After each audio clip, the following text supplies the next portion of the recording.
আজকে আমাদের আলোচনার বিষয় কিভাবে আমরা ইজিলি বড় সংখ্যার পাওয়ার নির্ণয় করতে পারি।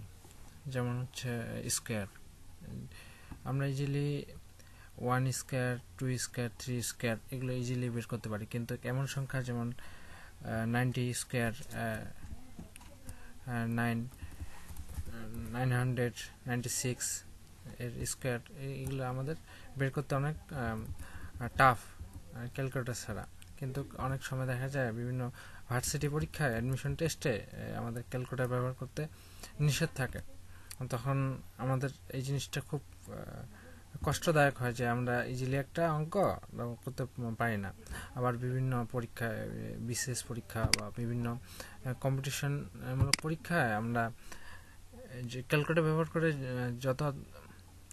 যত তাড়াতাড়ি করতে পারি তার থেকেও আমরা তাড়াতাড়ি করতে পারি যে এটা যদি আমরা সূত্র ফেলে যদি করি, যে কোনো সংখ্যার, যেমন হচ্ছে a+b বা a-b হোল স্কয়ার, এই সূত্রটা ফেলে আমরা যে কোনো বড় সংখ্যার আমরা মনে মনে স্কয়ার বের করে নিতে পারি। যেমন আমরা 19-এর স্কয়ার বের করে দেখাই 90। আমরা এখন 19কে 2 ভাগে ভাঙাইতে পারি, যে 20 থেকে 1 বিয়োগ, এটা 20 থেকে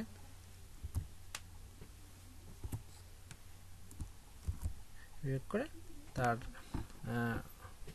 আমরা যদি হোল স্কয়ার করি, আমাদের সচরাচর এগুলো জানা থাকে যে 20-এর যদি স্কয়ার করি তাহলে 400 হয়, 400 আসে।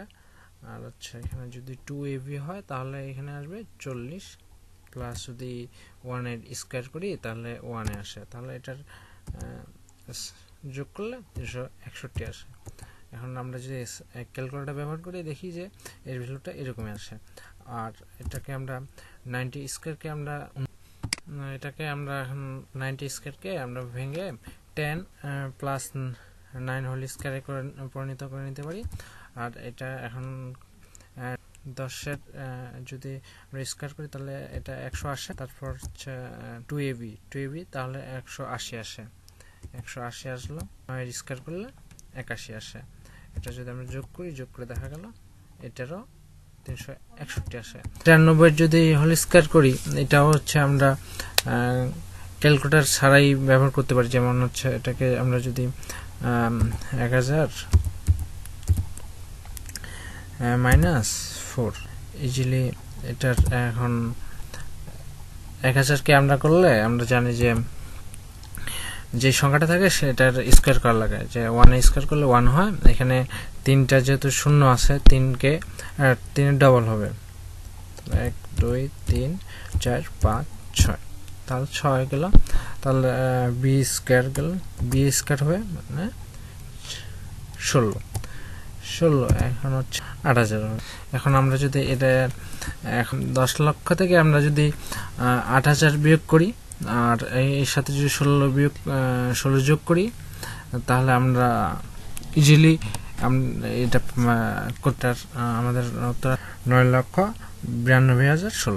এইগুলোর যেমন 3 স্কয়ার, এটাকেও যদি আমরা যদি শুধু 1 স্কয়ার আর 4 স্কয়ারের ভ্যালুটা জানি, তাহলে বাকি বাদ সব কিছুরই আমরা স্কয়ার নির্ণয় করতে পারি। যেমন হচ্ছে 1 স্কয়ার 1 আসে, 4 আসে, আর 2ab করলে হচ্ছে 4 আসে, তাহলে এটার ভ্যালু কত আসলো?